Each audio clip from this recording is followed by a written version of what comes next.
धरती के गीत।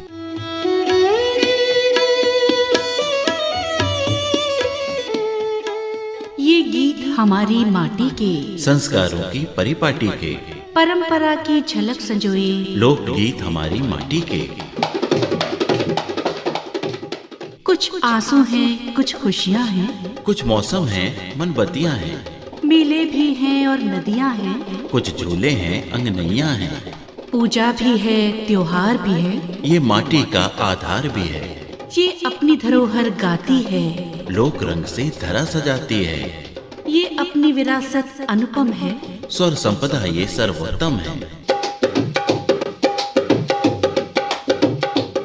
आओ इस पर अभिमान करें, इन गीतों का रसपान करें, लोकगीत हमारी माटी के संस्कारों की परिपाटी के, धरती के गीत। धरती के गीत। श्रोताओं, लोक संस्कृति की इस यात्रा में इस समय हम हैं आदिवासी जनजाति बुक्सा के बीच। सुन रहे हैं उनके संस्कार गीत। बुक्सा जनजाति के लोगों की अर्थव्यवस्था जंगलों पर आधारित है, लेकिन जैसे जैसे समय के साथ आवश्यकताओं को पूरा करने के लिए जंगल कटते रहे, ये लोग भी अब खेती करने या खेतों में मजदूरी करने के लिए बाध्य हो गए हैं। उनके पास खेती योग्य भूमि की कोई कमी न थी, लेकिन अशिक्षित होने के कारण उनकी अधिकतर भूमि उनके हाथों से निकल गई। बुक्सा जनजाति के लोग वृक्षों को पवित्र मानते हैं, उनकी पूजा शक्ति के प्रतीक के रूप में करते हैं। होली, दीपावली, दशहरा, जन्माष्टमी इनके मुख्य त्योहार हैं। तराई क्षेत्र में बुक्सा जनजाति के लोग बहुलता से पाए जाते हैं। इनकी अपनी बोली है, इनके अपने लोकगीत हैं। समय के साथ पारंपरिक प्राचीन लोकगीत अब दुर्लभ हैं, लेकिन जो कुछ अब शेष है उसको हमने सहेजा है लोक संपदा संरक्षण महापरियोजना के अंतर्गत। ग्राम धीमरखेड़ा, तहसील गदरपुर, जिला उधम सिंह नगर में बुक्सा जनजाति के लोग रहते हैं। मंगो देवी, जयनंदो देवी, बुद्धो देवी, फूलो देवी और भूरी देवी के साथ हमने संकलित किए इस जनजाति के कुछ संस्कार गीत। ये गीत बन्ना गीत है। शादी के समय जब दूल्हे के लिए उपटन, हल्दी, कपड़े, जूते लाए जाते हैं, तब इस गीत को गाया जाता है। मेरे राजकुमार कौरी गोरी के नांदलाल हरदी तलैयोरी मेरे राजकुमार कौरी गोरी के नांदलाल गोरी के नांदलाल कुमार कौरी गोरी के नांदलाल को बोलो रे नाहुआ के हुलाड़ कायरी उपटाने लाइयो मेरे लाल को बोलो रे थी मेरा के हुलाड़ कायरी पनिया तो लाइयो मेरे लाल को लकोरी के नांदे लाल कुमार कौरी गोरी के नांदे लाल हो बोलो नारे बाजे जाके हो लाड़ कायर कपड़े तलैयो मेरे लाल को बोलो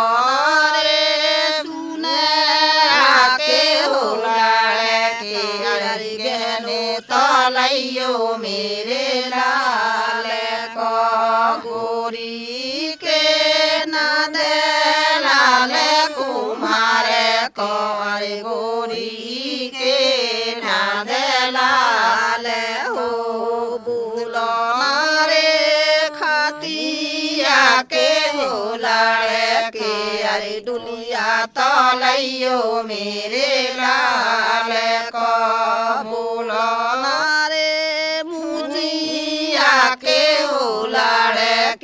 अरे जूता तलैयो मेरे लाल को बोलो रे सुने के हो लाड़ के अरे दुल्हन लैयो मेरे लाल को बोलो रे सारे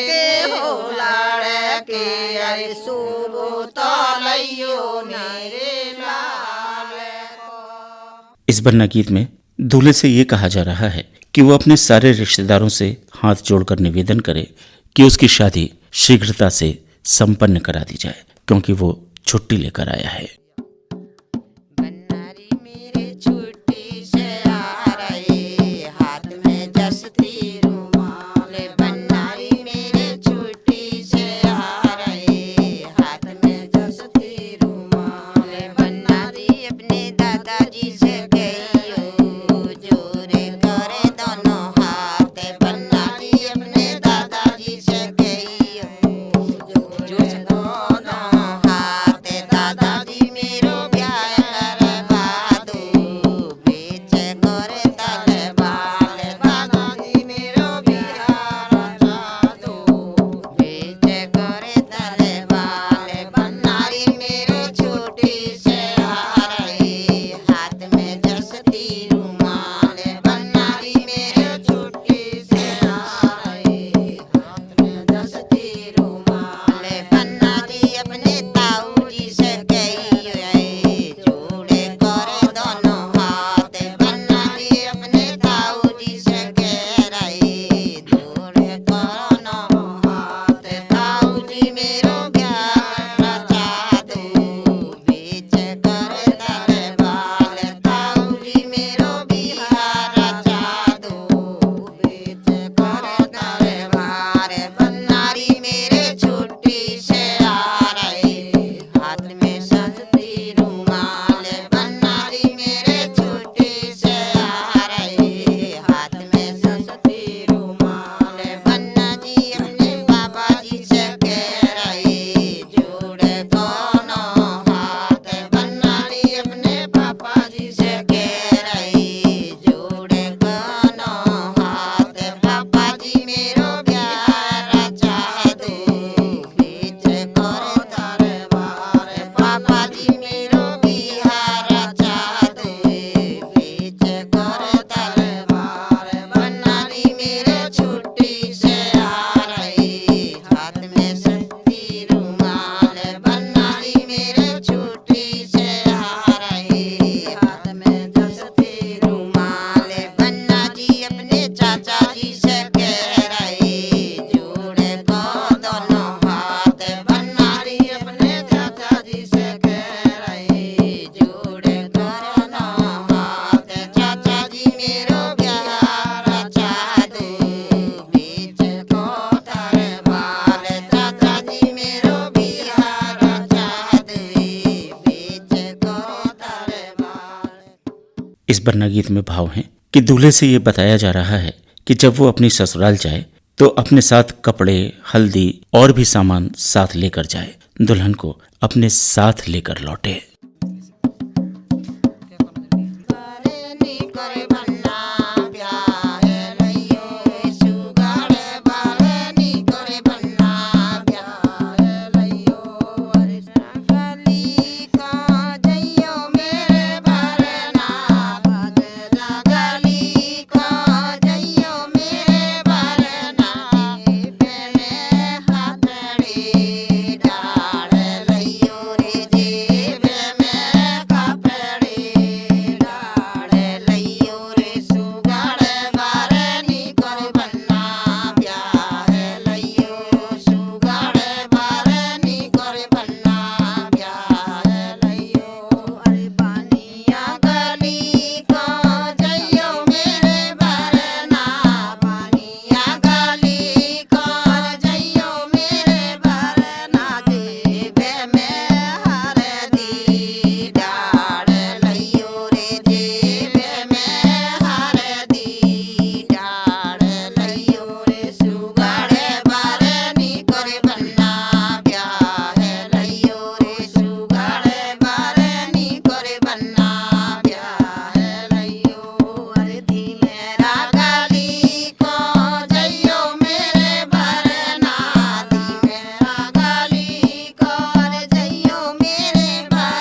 इस बन्ना गीत के भाव हैं कि दूल्हे की सजावट के लिए उसके सारे रिश्तेदार फूल बीन कर लाए हैं ताकि एक सुंदर सा सेहरा तैयार हो सके जिसे दूल्हे के शीश पर बांधा जाए।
एक विदाई गीत सुनिए जो आदिवासी जनजाति बुक्सा में बड़े ही भाव के साथ गाया जाता है। जब दुल्हन की विदाई होती है तब घर की महिलाएं आंखों में आंसू लिए भारी मन से उसे विदा करती हैं और ये गीत गाती हैं। उपहार में सोने चांदी के बर्तन और बरेली का सुरमा उसे दिया जा रहा है।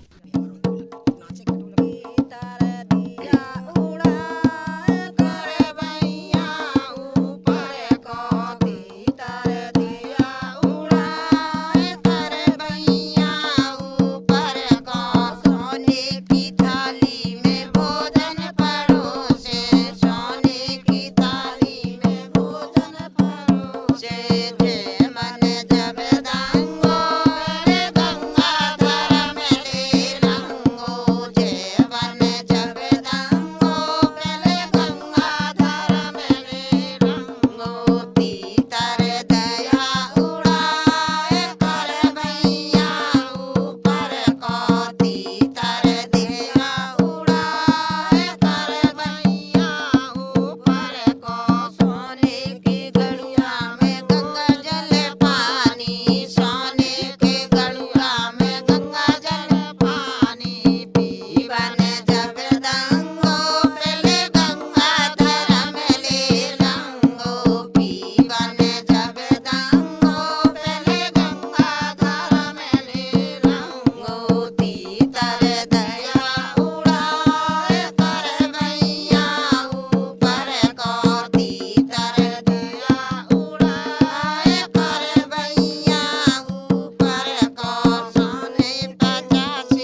एक और बन्नी गीत प्रस्तुत है। विदाई का समय है और दुल्हन को बताया जा रहा है कि उसके ससुराल वाले बहुत अच्छे हैं। बड़ी भाग्यवान है दुल्हन कि उसे राजा दशरथ के घर जैसी ससुराल मिली है।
आदिवासी जनजाति बुक्सा में गाया जाने वाला एक विदाई गीत। दुल्हन विदा हो रही है, अपने घर आंगन को छोड़कर अपने पति के साथ अपने ससुराल जाने को आतुर है। उसके रिश्तेदार उससे कहते हैं कि बहुत सुंदर शादी हुई है उसकी, साक्षात भोले और पार्वती का आगमन हुआ है।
ये थे संस्कार गीत आदिवासी जनजाति बुक्सा के। ग्राम धीमरखेड़ा, तहसील गदरपुर, जिला ऊधम सिंह नगर में मंगो देवी, जयनंदो देवी, बुद्धा देवी, फूलो देवी और भूरी देवी के साथ हमने संकलित किया इन गीतों को। हमारी इस लोक यात्रा का पड़ाव आज इसी स्थान पर।